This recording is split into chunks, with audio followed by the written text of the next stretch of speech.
જય શ્રી કૃષ્ણ મિત્રો, નિત્ય સત્સંગમાં આપ સૌનું સ્વાગત છે। આજે આપણે સાંભળીશું કામદા એકાદશી વ્રત કથા મહાત્મ્ય। જો તમને પસંદ પડે તો લાઈક અને શેર કરી ચેનલને સબસ્ક્રાઇબ જરૂરથી કરજો। ચૈત્ર મહિનાની શુક્લ પક્ષની એકાદશી તિથિને કામદા એકાદશી કહેવાય છે। આ દિવસે વ્રત રાખવામાં આવે છે।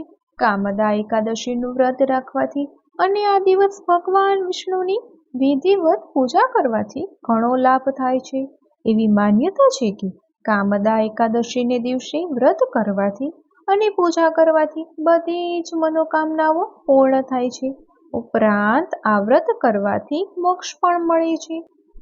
ધાર્મિક શાસ્ત્રો અનુસાર કામદા એકાદશીનું વ્રતનું સંપૂર્ણ ફળ ત્યારે જ પ્રાપ્ત થાય છે જ્યારે આ દિવસે વિધિવત પૂજા કરવામાં આવે અને કામદા એકાદશીના વ્રતની કથા વાંચવામાં આવે। કામદા એકાદશીના વ્રતની કથા વાંચવી અને સાંભળવાથી ભગવાન વિષ્ણુની કૃપા પ્રાપ્ત થાય છે। જે વ્યક્તિ આ કથા વાંચે કે સાંભળે છે કે સંભળાવે છે તેના પુણ્ય વધે છે અને મોક્ષ પ્રાપ્તિનો માર્ગ ખુલે છે। એવું માનવામાં આવે છે કે કામદા એકાદશીનું વ્રત ધાર્મિક વિધિઓ અનુસાર કરવામાં આવે તો 100 યજ્ઞો કરવા બરાબર ફળ પ્રાપ્ત થાય છે। તો મિત્રો, આ હતું કામદા એકાદશીનું મહાત્મ્ય। તો હવે આપણે કામદા એકાદશીના વ્રતની કથા સાંભળીએ। પૌરાણિક કથાઓ અનુસાર ભગવાન શ્રી કૃષ્ણએ ધર્મરાજા યુધિષ્ઠિરને કામદા એકાદશીની કથા સંભળાવી હતી। જે અનુસાર પ્રાચીન કાળમાં પુંડરીક નામનો એક રાજા હતો જે ભોગ અને વિલાસમાં મગ્ન રહેતો હતો। તેના રાજ્યમાં લલિત અને લલિતા નામની સ્ત્રી અને પુરુષ રહેતા હતા। તે બંને વચ્ચે અપાર પ્રેમ હતો। એક દિવસ લલિત રાજાના દરબારમાં ગીત ગાઈ રહ્યો હતો પણ ત્યારે જ તેનું ધ્યાન તેની પત્ની પર ગયું અને તેનો સ્વર બગડી ગયો।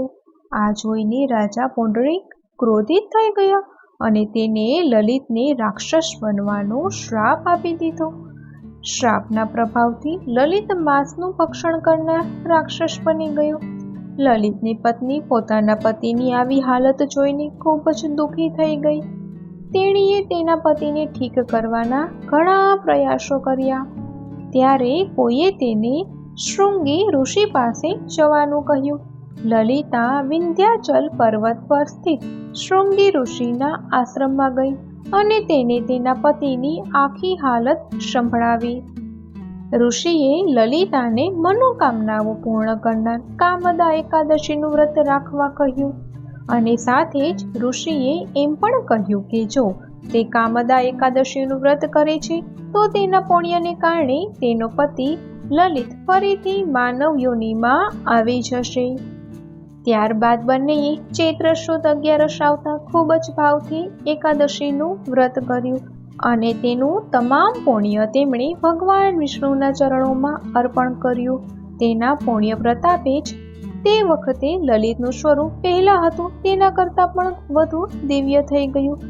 લલિતા પણ ઇન્દ્રાણીની જેમ શોભવા લાગી। આ પછી તેઓ નગરમાં પરત ફર્યા અને તેમને જોઈને રાજા પુંડરીક પણ ખુશ થઈ ગયા। તો મિત્રો, આ હતી કામદા એકાદશીના વ્રતની કથા। એવું કહેવાય છે કે આ એકાદશીનું વ્રત કરનાર મનુષ્યના અનંત પાપ બળી જાય છે તથા આના પુણ્યથી નિસંતાનને સંતાન પ્રાપ્ત થાય છે, મનના મનોરથ પાર પડે છે।